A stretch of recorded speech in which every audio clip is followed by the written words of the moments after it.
सर्व विद्यार्थ्यांचं Jupiter classroom YouTube चॅनलमध्ये हार्दिक हार्दिक स्वागत. Good morning.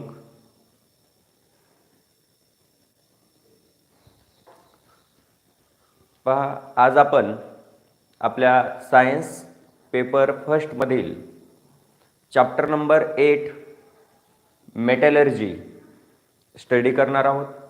आतापर्यंत आपण एकूण 7 चॅप्टर कंप्लीट केलेले आहेत. ग्रॅव्हिटेशन टू लेन्सेस, ग्रॅव्हिटेशन पासून लेन्सेस पर्यंतचे 7 चॅप्टर आपण कंप्लीट केलेले आहेत. आणि आता 8 नंबरचा चॅप्टर मेटलर्जी तो आज आपण स्टार्ट करतोय. मेटलर्जी या शब्दाचा अर्थ होतो धातुशास्त्र किंवा धातू विज्ञान. मेटलर्जीला मराठीमध्ये काय म्हटलं जातं? धातुशास्त्र. धातुशास्त्र, शास्त्र म्हणजेच विज्ञान, म्हणून त्याला धातू विज्ञान सुद्धा म्हटलं जातं. धातुशास्त्र किंवा धातू विज्ञान म्हणजे आपण याच्यामध्ये तुमच्या लक्षात आलेलंच असेल पा, आपण या चॅप्टरमध्ये कशाचा अभ्यास करणार आहोत? तर धातूंचा अभ्यास करणार आहोत. मेटलचा स्टडी म्हणजे मेटलर्जी. मेटलचा स्टडी म्हणजे metallurgy. What is the metallurgy? The study of metals. आता मेटलर्जी म्हणजे काय, धातुशास्त्र कशाला म्हटलं जातं किंवा धातू विज्ञान कशाला म्हटलं जातं ते देखील आपण पाहणार आहोत. परंतु धातू विज्ञान पाहण्याच्या अगोदर किंवा धातुशास्त्राचा अभ्यास करण्याच्याही अगोदर आपल्याला याचं इंट्रोडक्शन पाहायचंय आणि त्याच्यानंतर आपण डिटेलमध्ये चॅप्टरला सुरुवात करणार आहोत.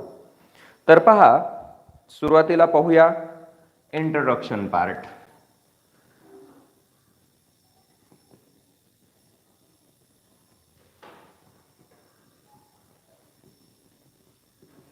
आपल्या बोर्ड एक्झामच्या दृष्टीने अतिशय महत्त्वाचा असणारा हा चॅप्टर आहे, कारण याला भरपूर वेटेज बोर्ड एक्झाम मध्ये दिलेले. बरेचसे प्रश्न बोर्ड एक्झाम मध्ये या चॅप्टरवरती विचारले जातात. म्हणजे सर्वात जास्त मार्क्सचा चॅप्टर आपल्या पेपर फर्स्ट मधला हा आहे. साधारणतः 8 मार्कचे क्वेश्चन या चॅप्टरवरती विचारले जातात. आता याच्या इंट्रोडक्शन मध्ये सुरुवातीला काय दिलेले ते एकदा पाहूया. अर्थ was born about 4.5 billions years ago. म्हणजे पृथ्वीचा जन्म हा साधारणतः 4.5 अब्ज वर्षांपूर्वी झालेला आहे. 4.5 बिलियन इयर्स ॲगो म्हणजे पृथ्वीचा जन्म हा सुमारे 4.5 अब्ज वर्षांपूर्वी झालेला होता किंवा झालेला आहे. Various formative processes have been taking place in the core of earth. आणि पृथ्वीच्या निर्मितीपासूनच पृथ्वीच्या केंद्रकामध्ये अनेक क्रमवार बदल घडून आलेले आहेत. म्हणजे पृथ्वीचं अंतरंग त्याचबरोबर बाह्य आवरण याच्यामध्ये सुरुवातीच्या काळापासून अनेक बदल होत आलेले आहेत. And surrounding since it creations to till today. म्हणजे पृथ्वीच्या निर्मितीपासून आजपर्यंत पृथ्वीच्या अंतर्गत भागांमध्ये आणि बाह्य भागांमध्ये सतत बदल होत आलेले. जसं की तुम्ही भूगोलमध्ये अभ्यासलेला असेल, अंतर्गत हालचाली, पृथ्वीच्या अंतर्गत होणाऱ्या हालचाली, लाव्हारसामुळे होणाऱ्या हालचाली, खडकांमध्ये होणाऱ्या हालचाली, त्याचबरोबर पृथ्वीच्या पृष्ठभागांवरती देखील काही पर्वतांची निर्मिती झाली, जसं हिमालय पर्वताची निर्मिती तुम्ही अभ्यासलेली. त्याचबरोबर काही दऱ्या देखील तयार झालेल्या आहेत. ह्या कशामुळे तयार झाल्या? तर पृथ्वीच्या अंतर्गत हालचालींचा हा परिणाम होता. म्हणजे पृथ्वीच्या निर्मितीपासून आजपर्यंत या अंतर्गत हालचाली आणखी थांबलेल्या नाही आहेत, त्या कंटिन्यू सुरू आहेत आणि त्याच्यातूनच भूकंप, त्सुनामी यांची देखील निर्मिती होत असते. हे आपण भूगोलमध्ये अभ्यासलेले आहे. These have resulted in the formation of various ores, liquids and gases. आणि या अंतर्गत हालचालींमधूनच जसं पर्वतांची निर्मिती झाली, दऱ्यांची निर्मिती झाली पृथ्वीच्या पृष्ठभागावरती, त्याच पद्धतीने पृथ्वीच्या अंतर्गत भागांमध्ये लिक्विड, गॅसेस, त्याचबरोबर ओर्स, धातुके यांची देखील निर्मिती झाली. म्हणजे अंतर्गत भागांमध्ये ओर्स, लिक्विड्स आणि गॅसेस प्रोड्यूस झाले. तर सुरुवातीला काय सांगितलंय पहा, the earth was for about 4.5 billion years ago.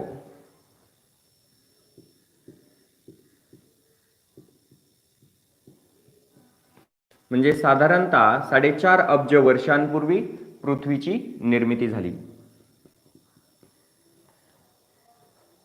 Various formative processes have been taking place. Various formative processes having been taking place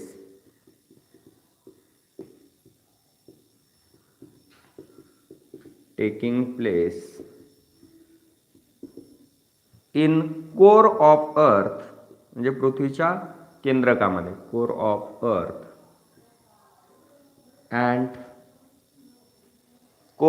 अर्थ अँड इट्स सराउंडिंग्स, म्हणजे पृथ्वीच्या सभोवताली त्याच्या सराउंडिंग मध्ये आणि पृथ्वीच्या अंतर्गत भागांमध्ये असंख्य बदल, चेंजेस त्याच्यामुळे घडून आले किंवा त्या फॉर्मेटिव्ह प्रोसेसेस घडून आले. Since it's creation till today, कधीपासून? सिन्स इट्स क्रिएशन म्हणजे पृथ्वीच्या निर्मितीपासून, टिल टुडे आजपर्यंत अनेक फॉर्मेटिव्ह प्रोसेसेस अंतर्गत आणि बाह्य भागांमध्ये घडत आलेले आहेत. This have resulted in the formation of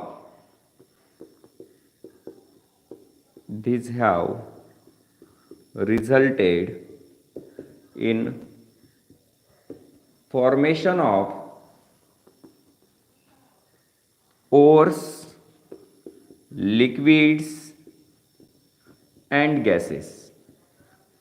आणि या फॉर्मेटिव्ह प्रोसेसेस मधूनच धातुके, काही द्रव पदार्थ आणि वायुरूप पदार्थांची निर्मिती देखील त्याच अंतर्गत हालचालींमुळे किंवा त्या प्रक्रियांमुळे झालेली आहे. Then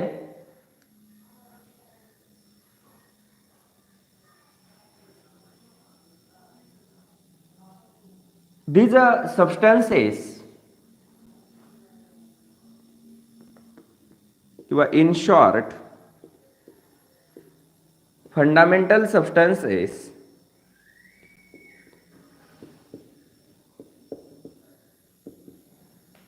were produced in and around earth. म्हणजेच पृथ्वीच्या अंतर्गत भागांमध्ये आणि सभोवताली काही फंडामेंटल जे काही सबस्टन्सेस आहेत, मूलभूत जे काही पदार्थ आहेत, त्या मूलभूत पदार्थांची निर्मिती त्या ठिकाणी घडून आलेली होती. फंडामेंटल सबस्टन्सेस वेअर प्रोड्यूस्ड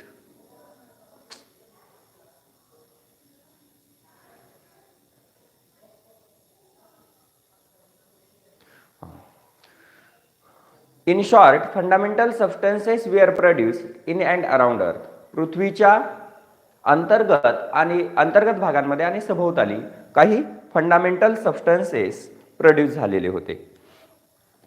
आणि असे जे काही फंडामेंटल सबस्टन्सेस पृथ्वीच्या अंतर्गत भागांमध्ये निर्माण झाले, त्या फंडामेंटल सबस्टन्सेसचं क्लासिफिकेशन कसं केलेलं आहे ते पहा. म्हणजे substances around us are classify into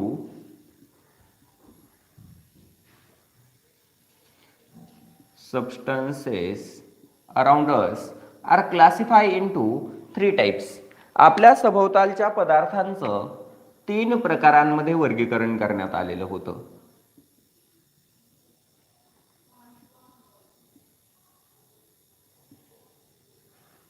पहा, कुठल्याही सबस्टन्सेसचा किंवा कुठल्याही थिंगचा जर आपल्याला शॉर्ट टाइम मध्ये, कमी वेळेमध्ये सर्व थिंगचा जर डिटेल स्टडी करायचा असेल तर वर्गीकरण ही एक महत्त्वाची मेथड आहे. पहा, क्लासिफिकेशन इज द मोस्ट और best method to study the various things at a same time. अनेक थिंग्स जर आपल्याला एकाच वेळी अभ्यासायचे असतील तर वर्गीकरण ही सर्वात चांगली मेथड आहे. आता याच्यामध्ये सबस्टन्सेसचं क्लासिफिकेशन हे म्हणजे पृथ्वीच्या अंतर्गत भागांमध्ये, बाह्य भागांमध्ये जे काही सबस्टन्सेस आढळत आहेत त्यांचं वर्गीकरण 3 प्रकारांमध्ये केलेलं आहे.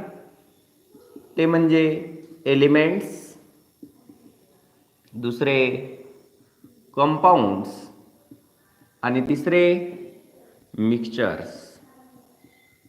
That is substances in and around the earth are classified into 3 types. पृथ्वीच्या अंतर्गत आणि बाह्य भागांमध्ये आढळणाऱ्या पदार्थांचं वर्गीकरण हे 3 प्रकारांमध्ये केलेलं आहे. Elements, compounds and mixtures. मूलद्रव्य, संयुगे आणि मिश्रणे. मूलद्रव्य, संयुगे आणि मिश्रणे अशा 3 प्रकारांमध्ये त्याचं वर्गीकरण करण्यात आलेलं आहे. मग आता याच्यामध्ये एलिमेंट्स यांना म्हटलं जातं मूलद्रव्य, कंपाऊंड्स म्हणजे संयुगे आणि मिक्सचर्स म्हणजे मिश्रणे. तर यांच्याबद्दल आपण पाठीमागच्या इयत्तांमध्ये 7वी, 8वी, 9वी मध्ये एलिमेंट्स, कंपाऊंड्स आणि मिक्सचर्स यांच्याबद्दल आपण स्टडी केलेलं आहे. आता सगळ्यात महत्त्वाचं हे जे आपण या ठिकाणी लिहिलेलं आहे हे काय आहे? सबस्टन्सेसचं क्लासिफिकेशन आहे. पहा, याला काय म्हटलं जातं? Classification of substances. इथे एक नोट लिहितो मी 2 ओळीची. पहिला point, the substances around us are classified into 3 types. आपल्या सभोवतालच्या पदार्थांचं 3 प्रकारात वर्गीकरण केलेलं आहे. Elements, compounds and mixtures. Elements, compounds and mixtures. मूलद्रव्य, संयुगे आणि मिश्रणे अशा 3 प्रकारांमध्ये आपल्या सभोवतालच्या पदार्थांचं वर्गीकरण केलेलं आहे. आणि ही वर्गीकरण कशाला म्हटलं जातं किंवा क्लासिफिकेशन कशाला म्हटलं जातं? द मेथड और the process of formation, the process of formation of groups and sub groups. गट आणि उपगट तयार करण्याची प्रक्रिया. The process of formation of groups and sub groups on the basis of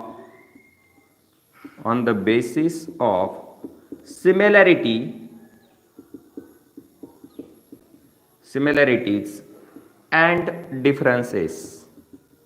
Similarities and differences is called as the classification.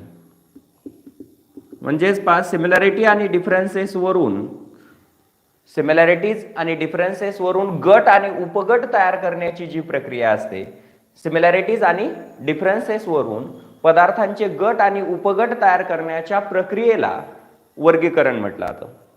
आणि आपल्या सभोवतालचे जे पदार्थ आहेत त्या पदार्थांमध्ये, त्यांच्या गुणधर्मांमध्ये ज्या काही सिमिलॅरिटीज आणि ज्या काही डिफरन्सेस आढळले याच्यावरून पदार्थाचं 3 गट तयार करण्यात आले. म्हणजे 3 गटांमध्ये त्यांचं क्लासिफिकेशन. म्हणजे गट आणि उपगट तयार करण्याच्या प्रक्रियेला, गट आणि उपगट तयार करण्याच्या प्रक्रियेला वर्गीकरण म्हटलं जातं, म्हणजेच क्लासिफिकेशन म्हटलं जातं. आता याच्यानंतर नेक्स्ट आपल्याला हे जे क्लासिफिकेशन आहे, एलिमेंट्स काय आहेत, कंपाऊंड्स काय आहेत आणि मिक्सचर्स काय आहेत हे पाहायचं एकदा. आणि त्याच्यानंतर पुढचा स्टडी आपण पाहूया. तर याच्यामध्ये आता याच्यानंतरचा जो पार्ट आपल्याला स्टडी करायचा आहे तो आहे एलिमेंट्स. याच्यानंतरचा कोणता पार्ट स्टडी करायचा आपल्याला? एलिमेंट्स काय असतात, मूलद्रव्य कशाला म्हटलं जातं ते सुरुवातीला पाहूया. फर्स्ट पार्ट,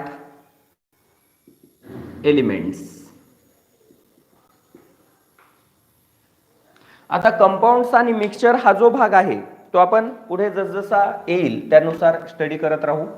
फक्त अगोदर एलिमेंट्स मात्र अगोदर स्टडी करणार आहोत. ठीक आहे.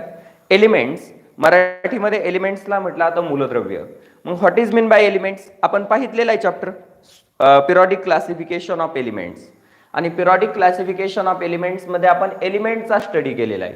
मग एलिमेंटची व्याख्या काय हे आपल्याला सांगता आली पाहिजे. आता व्हॉट इज द एलिमेंट्स, मूलद्रव्य म्हणजे काय, काय डेफिनेशन आहे एलिमेंटची. मग what is elements,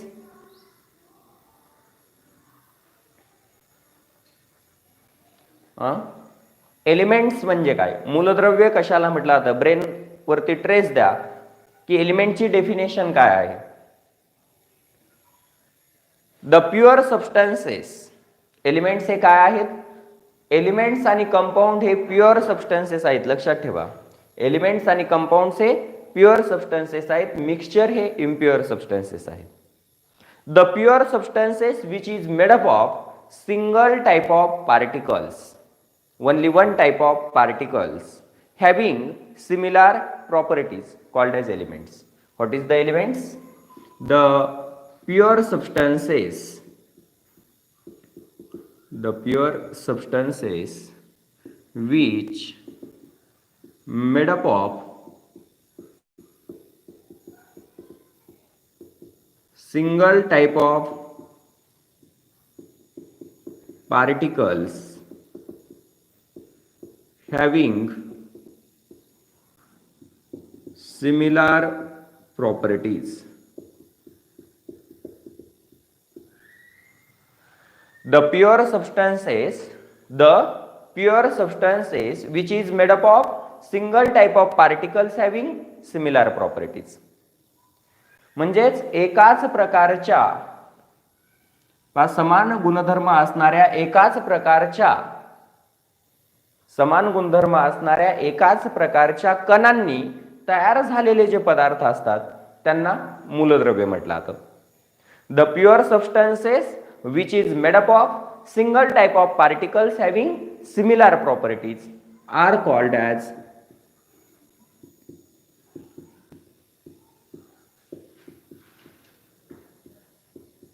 called as elements. त्याला मूलद्रव्य म्हटलं जातं.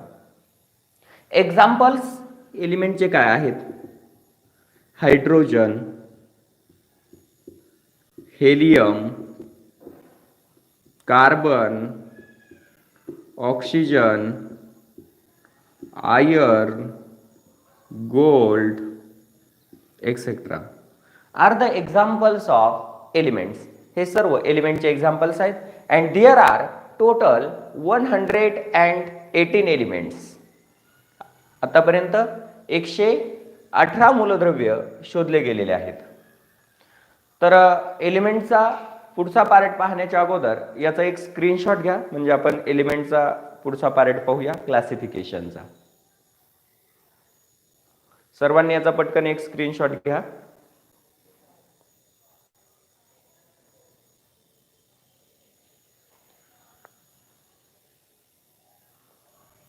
घेतला.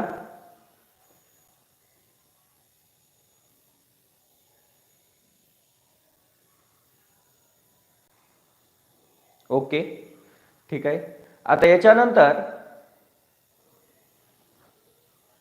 नेक्स्ट आपल्याला जो नेक्स्ट पार्ट पाहायचा आहे, एलिमेंट म्हणजे काय, एलिमेंटचे एक्झाम्पल्स आपण पाहितलेले आहेत. आता एलिमेंटचा पुढचा पार्ट आणि त्याचं क्लासिफिकेशन पाहूया.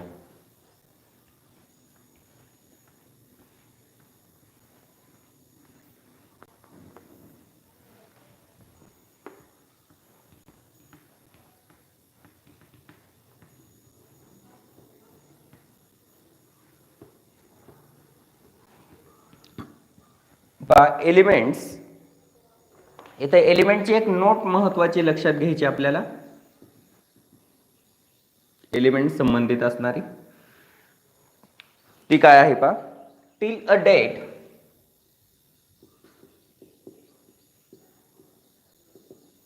(118 elements were discovered). Till a date 118 elements were discovered, म्हणजे आजपर्यंत, आज तागायत 118 मूलद्रव्यांचा शोध लागलेला आहे. Till a date 118 elements were discovered. Then next, out of them 92 elements are natural and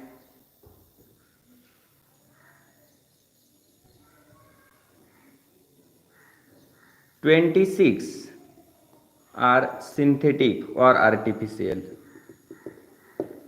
पहा 118 मूलद्रव्ये आतापर्यंत शोधलेले आहेत आणि त्यापैकी 92 मूलद्रव्ये हे निसर्गामध्ये सापडतात म्हणून त्याला नॅचरल एलिमेंट्स म्हटलं जातं आणि 26 एलिमेंट्स हे सिंथेटिक एलिमेंट्स आहेत. हे लक्षात ठेवा. आणि अशा एलिमेंट्सचं त्यांच्या प्रॉपर्टीज वरून 3 गटांमध्ये वर्गीकरण केलेले आहे. Classification of elements. Classification of elements. पहा एलिमेंटचं क्लासिफिकेशन किती प्रकारांमध्ये केलेलं आहे? 3. कशावरून? तर एलिमेंटच्या प्रॉपर्टीज वरून. On the basis of properties elements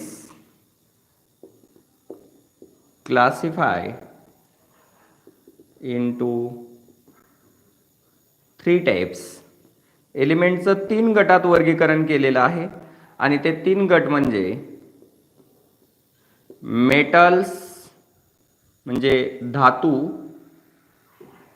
non metals म्हणजेच अधातू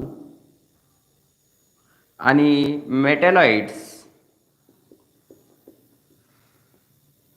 धातू सदृश्य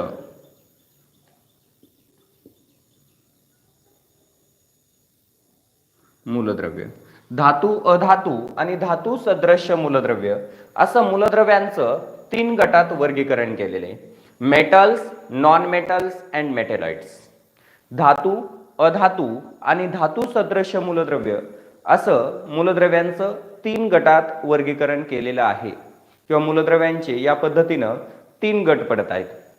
मग आता मेटल्स कशाला म्हटलं जातं, नॉन मेटल्स कशाला म्हटलं जातं आणि मेटॅलॉइड्स कशाला म्हटलं जातं ते एकदा पाहू. What is mean bye metals, non metals and metalloids. First, metals. धातू म्हणजे काय? धातू कशाला म्हटलं जातं? The elements which shows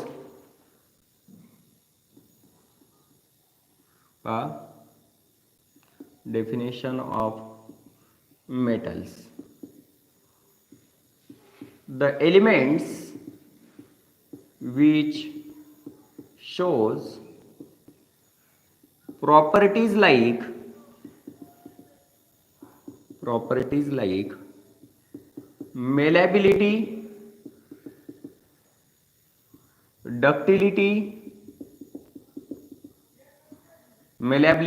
ductility, conduction of heat and electricity, conduction of heat and electricity. The elements which shows the properties like malleability, ductility, conduction of heat and electricity, etc. are called as metals. अशा एलिमेंट्सला metals म्हटलं जातं. The elements which shows the properties like malleability, ductility, conduction of heat and electricity are called as metals. For example, gold, silver, copper, aluminium, iron, etc. are the examples of metals. हे मेटलचे examples आहेत. Then what is mean by non metals. Non metals कोणाला म्हटलं जातं ते पहा. Which elements are called as non metals. कोणत्या एलिमेंट्सला नॉन मेटल्स म्हटलं जातं? The elements which do not shows the properties of metals. पहा मेटलच्या अपोजिट प्रॉपर्टी असणारे elements. The elements which shows which do not shows the properties of metal किंवा which shows opposite properties of metal, opposite properties of metals such as bad conductor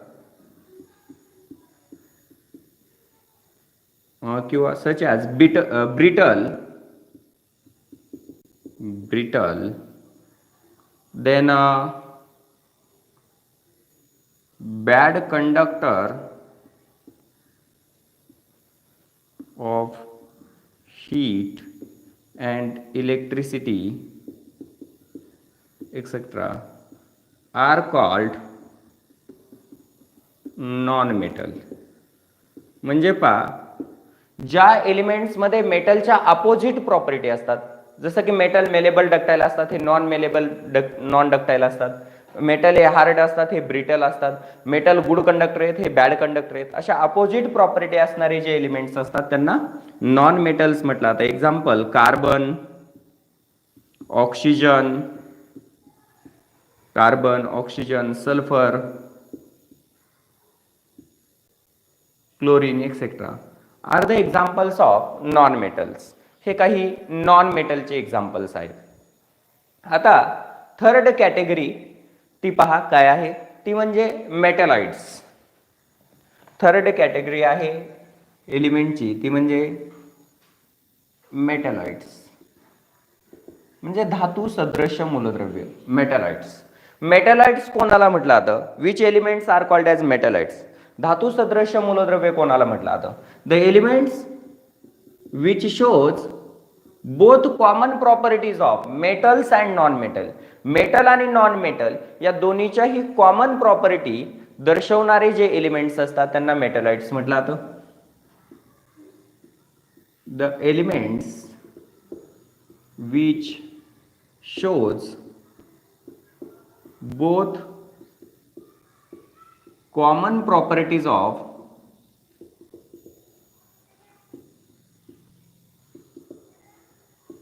metals and non-metals are called as metallites. The elements which shows both common properties of metals and non-metals. Metals आणि non metal या दोन्हीच्याही common property दाखवणारे जे काही मूलद्रव्य असतात त्यांना metalloids म्हटलं जातं.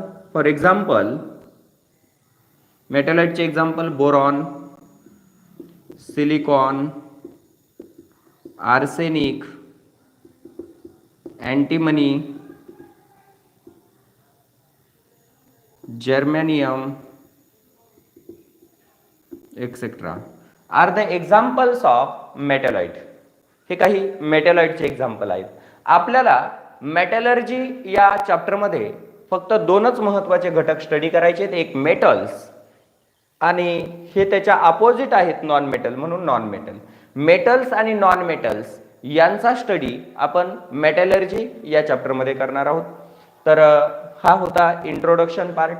आता आपल्याला याच्यानंतरचा जो पार्ट आहे तो पाहायचा आहे की मेटल्स आणि नॉन मेटल्स यांच्या प्रॉपर्टीज काय आहेत किंवा मेटल्स आणि नॉन मेटल्स यांच्या फिजिकल आणि केमिकल प्रॉपर्टी काय आहेत, हा पार्ट अगोदर आपण स्टडी करणार आहोत.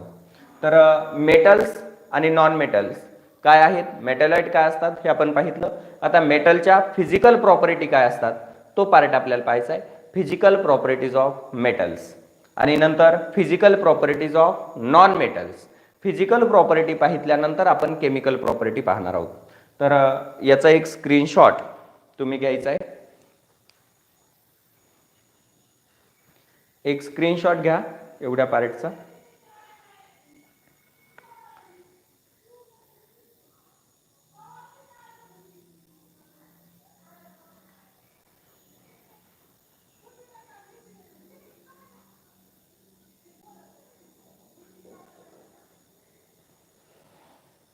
ठीक आहे, झालं.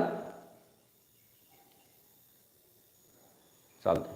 आता याच्यानंतर नेक्स्ट आपल्याला जो पुढचा पार्ट पाहायचा आहे तो आहे फिजिकल प्रॉपर्टीज ऑफ मेटल्स. मेटलच्या फिजिकल प्रॉपर्टीज काय आहेत ते आता आपण स्टडी करूया.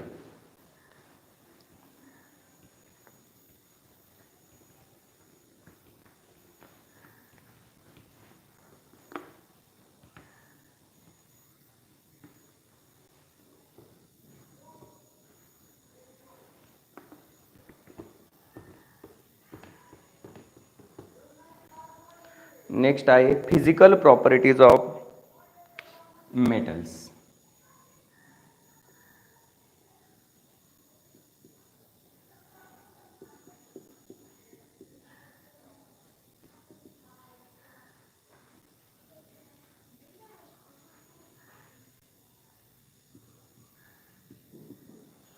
Physical properties of metals.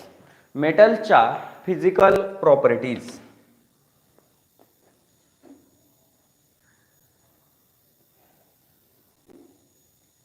Physical properties of metals.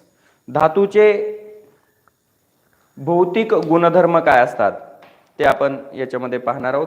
तर मेटलच्या फिजिकल प्रॉपर्टीज मध्ये फिजिकल प्रॉपर्टीज कोणकोणत्या असतात अगोदर ते पाहूया. कोणत्या प्रॉपर्टीला फिजिकल प्रॉपर्टी म्हटलं जातं, भौतिक गुणधर्म कशाला म्हटलं जातं. The properties like physical state म्हणजेच पदार्थाची अवस्था, भौतिक अवस्था, फिजिकल स्टेट. तर फिजिकल स्टेट किती आहेत, एकूण 3 फिजिकल स्टेट आहेत. तशा 5 फिजिकल स्टेट आहेत. Solid state, liquid state, gases state, Bose Einstein condense state आणि प्लाझ्मा स्टेट. अशा 5 स्टेट आहेत. परंतु आपल्या सभोवतालचे पदार्थ 3च अवस्थेत आढळतात, सॉलिड, लिक्विड आणि गॅसेस. मग आता मेटल्स जे असतात ते त्या 3 पैकी कोणत्या स्टेटमध्ये आढळतात, ती फिजिकल स्टेट. आता पहिली प्रॉपर्टी आहे फिजिकल स्टेट म्हणजे भौतिक अवस्था. तर मेटल कोणत्या स्टेटमध्ये असतात, तुम्हाला सांगितलं की पदार्थाच्या 3 अवस्था आहेत, सॉलिड, लिक्विड आणि गॅसेस. यापैकी आपल्या सभोवतालचे मेटल म्हणजेच iron, copper, gold, silver, aluminium असे जे काही मेटल आहेत, सोडियम, पोटॅशियम सारखे, हे मेटल कोणत्या स्टेटमध्ये आढळत आहेत. आपल्याला आपल्या सभोवतालचे सर्व मेटल हे सॉलिड स्टेटमध्ये, रूम टेम्परेचरला सॉलिड स्टेटमध्ये आढळत आहेत. म्हणजेच generally all metals exist in solid state at a room temperature. Generally all metals exist in solid state at room temperature. म्हणजे पहा, रूम टेम्परेचरला जनरली सर्वच मेटल हे सॉलिड स्टेटमध्ये आढळतात. कोणत्या स्टेटमध्ये, solid state. Generally all metal exist in solid state at a room temperature except, त्याला फक्त अपवाद आहे. कोण एक्सेप्ट आहे, त्याला अपवाद कोण आहे, एक्सेप्ट मर्क्युरी अँड गॅलियम. मर्क्युरीचं सिम्बॉल आहे Hg and gallium Ga. Mercury and gallium exist in liquid state at a room temperature. फक्त 2च मेटल रूम टेम्परेचरला लिक्विड स्टेटमध्ये असतात. एक आहे मर्क्युरी आणि दुसरा असतो गॅलियम. मर्क्युरी आणि गॅलियम फक्त हे 2च मेटल रूम टेम्परेचरला लिक्विड स्टेटमध्ये असतात. बाकी सर्व मेटल हे रूम टेम्परेचरला सॉलिड स्टेटमध्ये असतात. ही मेटलची पहिली महत्वाची फिजिकल प्रॉपर्टी आहे. फर्स्ट फिजिकल प्रॉपर्टी काय पाहिली आपण, generally all metal exist in solid state at a room temperature except mercury and gallium. लक्षात ठेवा की फक्त मर्क्युरी आणि गॅलियम हेच रूम टेम्परेचरला लिक्विड स्टेटमध्ये आढळतात. बाकी सर्व मेटल रूम टेम्परेचरला सॉलिड स्टेटमध्ये असतात. सेकंड प्रॉपर्टी आहे लस्टर. सेकंड फिजिकल प्रॉपर्टी आहे लस्टर, चकाकी. लस्टर त्याला मराठीमध्ये काय म्हणतात? चकाकी. लस्टर, चकाकी किंवा शाईन. लस्टर किंवा शाईन. पहा, सर्वच मेटलला शाईन असते. Generally all metals have a shine or lustre. सर्वच मेटलला लस्टर किंवा शाईन असते.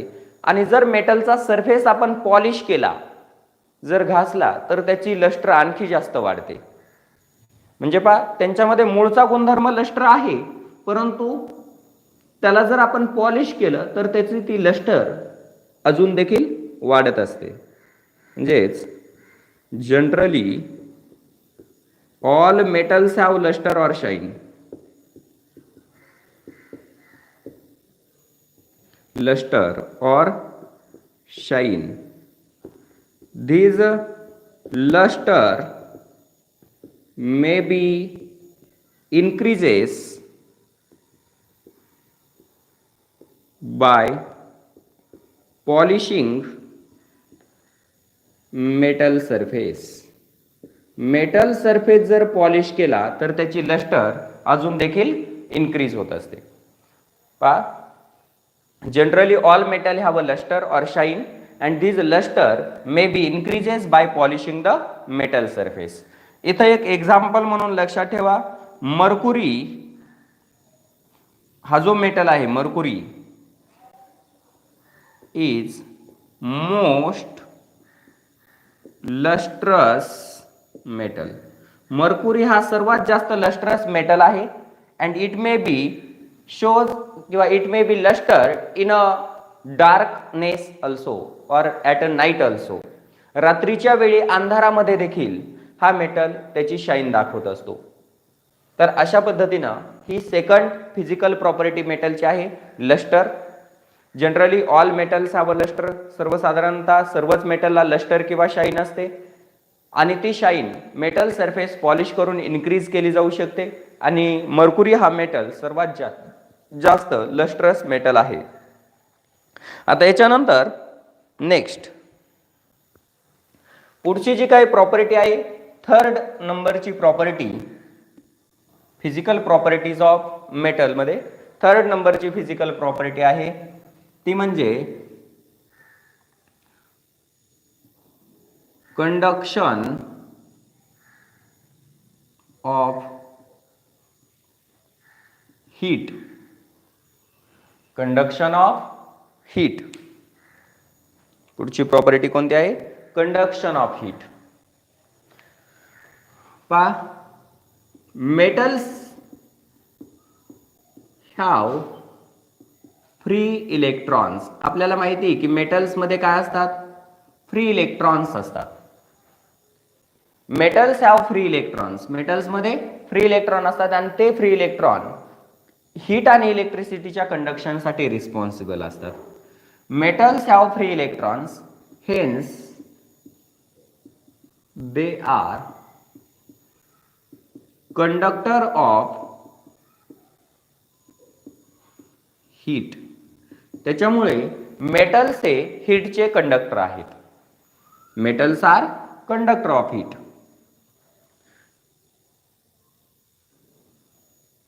Copper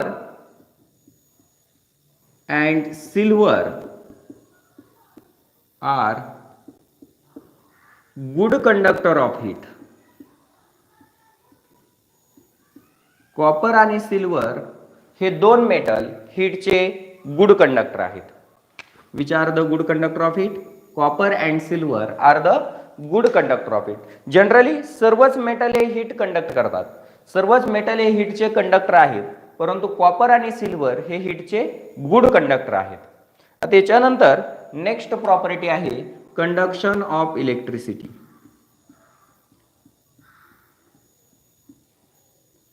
conduction of electricity. इलेक्ट्रिसिटीचं conduction. Metals are also good conductor of electricity किंवा metal also conduct. Generally all metal conduct electricity असं म्हणूया. Generally all metals conduct electricity. सर्वच metal हे इलेक्ट्रिसिटी कंडक्ट करतात. Generally all metals conduct electricity. सर्वच metal जे आहेत, धातू आहेत, ते इलेक्ट्रिसिटी कंडक्ट करतात. कशामुळे? As they have free electrons, कारण त्यांच्यामध्ये फ्री इलेक्ट्रॉन्स असतात, मुक्त इलेक्ट्रॉन्स असतात.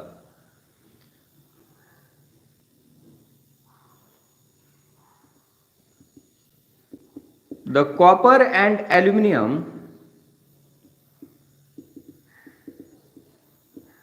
are good conductor of electricity. Copper आणि ॲल्युमिनियम हे इलेक्ट्रिसिटीचे गुड कंडक्टर आहेत. And therefore conducting wires are made up of copper and aluminium.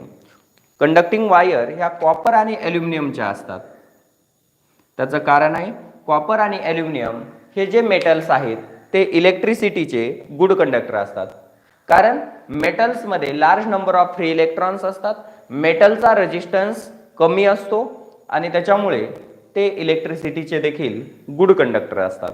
आणि कॉपर आणि ॲल्युमिनियम मात्र इलेक्ट्रिसिटीचे सर्वात जास्त गुड कंडक्टर असल्यामुळे कंडक्टिंग वायर्समध्ये त्यांचा वापर केला जातो. याच्यानंतर पुढची जी प्रॉपर्टी आहे कंडक्शन ऑफ हीट इलेक्ट्रिसिटी नंतरची, ती म्हणजे मेलॅबिलिटी अँड डक्टिलिटी. नेक्स्ट 5 नंबरची प्रॉपर्टी मेलॅबिलिटी. मेलॅबिलिटी वर्धनीयता. वर्धनीयता कशाला म्हटलं जातं? The ability of metals to drawn into thin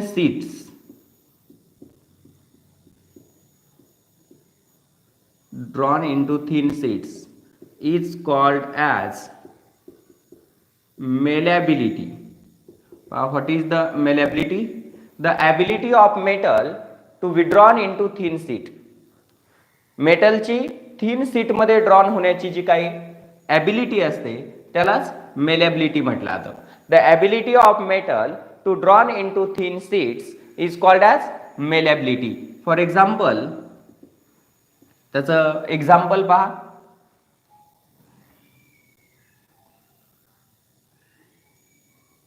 iron seats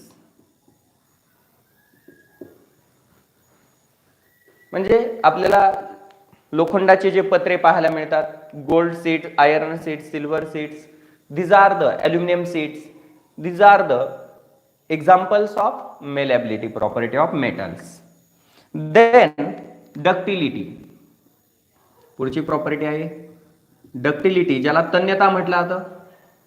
The ability of metal to be drawn into thin wire. The ability of metals to drawn into thin wires is called as ductility. The ability of metal to drawn into thin wires called as ductility. Gold and silver are most ductile metal. Gold आणि silver हे जे metals आहेत हे सर्वात जास्त ductile metals आहेत. Gold and silver are the most ductile metal. Then hardness. याच्यानंतरची 7 नंबरची जी काय प्रॉपर्टी आहे फिजिकल प्रॉपर्टी मेटलची, ती म्हणजे हार्डनेस, काठिन्यता. What is mean by hardness? Hardness काय असते तर पहा, generally all metals are hard. सर्वसाधारणतः सर्वच धातू म्हणजे त्यांच्यातील इंटरमॉलिक्युलर, ज्या सबस्टन्सेसचा intermolecular force of attraction strong असतो त्याला हार्ड सबस्टन्स म्हटलं जातं. आणि मेटल्स हे सर्व हार्ड असतात. म्हणजे generally all metals are hard. Generally all metals are hard. सर्वसाधारणतः सर्वच धातू हे हार्ड असतात, कठीण असतात, एक्सेप्ट, याला अपवाद आहेत पहा, sodium and potassium that is first group metals, जसं की alkali metals, sodium and potassium are soft metals. Alkali metal जे आहेत सोडियम आणि पोटॅशियम हे अल्कली मेटल हे सॉफ्ट मेटल्स आहेत आणि ते अपवाद आहेत. बाकी सर्व मेटल्स हे कशा असतात, हार्ड असतात. सोडियम आणि पोटॅशियम हे मेटल सॉफ्ट मेटल्स आहेत. तर आपण 7 प्रॉपर्टी पाहिलेल्या आहेत, आणखी 3 प्रॉपर्टी बाकी आहेत. तर त्या पाहण्यासाठी याचा एक स्क्रीनशॉट घ्या, म्हणजे आपण पुढच्या प्रॉपर्टी पाहू.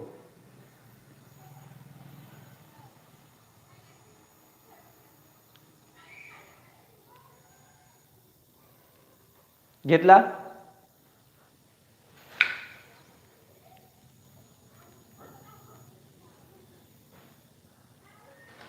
ओके. आता याच्यानंतर आपल्याला आणखी मेटलच्या 3 प्रॉपर्टीज पाहायच्यात पहा. फिजिकल प्रॉपर्टीज ऑफ मेटल मध्ये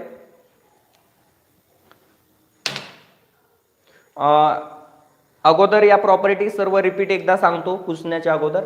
physical state, generally all metal exist in solid state at room temperature except mercury and gallium exist in liquid state. Lustre or shine, generally all metal have luster or shine, and this luster may be increases by polishing the metal surface. Mercury is the most lustrous metal. Conduction of heat, generally all metals have free electrons and they have low resistance, therefore metals are good conductor of heat, as well as metals are good conductor of electricity. Copper and silver are good conductor of heat, while copper and aluminum are good conductor of electricity. Then malleability, the ability of metal to be drawn into thin sheet. म्हणजे metal वरती जर आपण hammering केलं तर त्याचं thin sheet मध्ये, पातळ पत्र्यांमध्ये रूपांतरण होतं. त्या ॲबिलिटीला मेलॅबिलिटी म्हटलं जातं. आणि त्याचं example iron sheet. Ductility, the ability of metal to withdrawn into thin wire, म्हणजे मेटल पासून आपण पातळ अशा तारा तयार करू शकतो. ती जी ॲबिलिटी आहे त्याला डक्टिलिटी म्हटलं जातं. गोल्ड आणि सिल्वर हे सर्वात जास्त डक्टाईल मेटल आहेत. We can convert 1 gram gold into 2 kilometre thin wire. आपण 1 ग्रॅम गोल्ड किंवा 1 ग्रॅम सिल्वरची 2 किलोमीटर लांबीची तार तयार करू शकतो, पातळ अशी तार तयार करू शकतो, एवढे ते डक्टाईल असतात. हार्डनेस, जनरली सर्वच मेटल हे हार्ड आहेत, कठीण असतात, except alkali metals that is sodium and potassium are soft metal and they can be cut with the help of knife. चाकूने देखील आपण त्याला कापू शकतो, एवढे ते सॉफ्ट असतात. आता याच्यानंतर आपल्याला आणखी काही प्रॉपर्टीज फिजिकल प्रॉपर्टी मेटलच्या पाहायच्यात. त्याच्यामध्ये मेटलच्या पुढच्या फिजिकल प्रॉपर्टी पहा. याच्यामध्ये आता 8 नंबरची फिजिकल प्रॉपर्टी इथे लिहितो मी. ती आहे हार्डनेस नंतर melting point and boiling point of metals. मेटलचे मेल्टिंग पॉइंट आणि बॉइलिंग पॉइंट. तर पहा, मेटल्स हे हार्ड असतात, जनरली सर्वच मेटल हे हार्ड असतात आणि सबस्टन्स जेवढा हार्ड असेल तेवढा त्याला मेल्ट करण्यासाठी किंवा बॉईल करण्यासाठी जास्त हीट द्यावी लागते. आणि त्याच्यामुळे मेटल हार्ड असल्यामुळे मेटलचे मेल्टिंग पॉइंट आणि बॉइलिंग पॉइंट देखील हाय असतात. The melting point and boiling point of metals are very high. मेटलचे मेल्टिंग पॉइंट आणि बॉइलिंग पॉइंट हे हाय असतात. आणि याच्यामध्ये tungsten metal have highest melting and boiling point. Tungsten have highest melting point. Tungsten या मेटलचा मेल्टिंग पॉइंट हा सर्वात जास्त आहे. म्हणजे मेटलचे मेल्टिंग पॉइंट आणि बॉइलिंग पॉइंट तर हाय असतातच, परंतु सर्वात जास्त मेल्टिंग पॉइंट आणि बॉइलिंग पॉइंट असणारा मेटल म्हणजे टंगस्टन मेटल आहे, हे लक्षात ठेवा. Tungsten metal have highest melting point and boiling point. त्याच्यानंतर मेल्टिंग पॉइंट बॉइलिंग पॉइंट नंतरची पुढची प्रॉपर्टी 9 नंबर ती म्हणजे डेन्सिटी. डेन्सिटी. पहा metals have very high density. मेटल्सची डेन्सिटी देखील हाय असते. Metals have very high density. मेटलची डेन्सिटी ही खूप जास्त असते. मेटल्सची डेन्सिटी हाय असते. Metals have a high density. Then next property 10 number, sonority. Sonority. The metal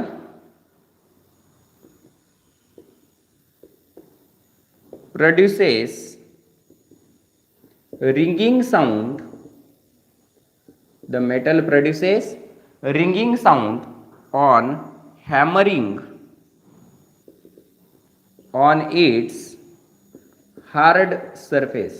आपण मेटलच्या हार्ड सरफेस वरती जर हॅमरिंग केलं तर मेटल हे रिंगिंग साऊंड प्रोड्यूस करतात. That property is called sonority. आणि मेटलची ही जी प्रॉपर्टी असते त्याला सोनॅरिटी किंवा सोनरस म्हटलं जातं, म्हणजे नादमयता. तर अशा पद्धतीनं या मेटलच्या एकूण 10 फिजिकल प्रॉपर्टीज आपण या ठिकाणी पाहितलेल्या आहेत. तर याचा देखील एक स्क्रीनशॉट घ्या.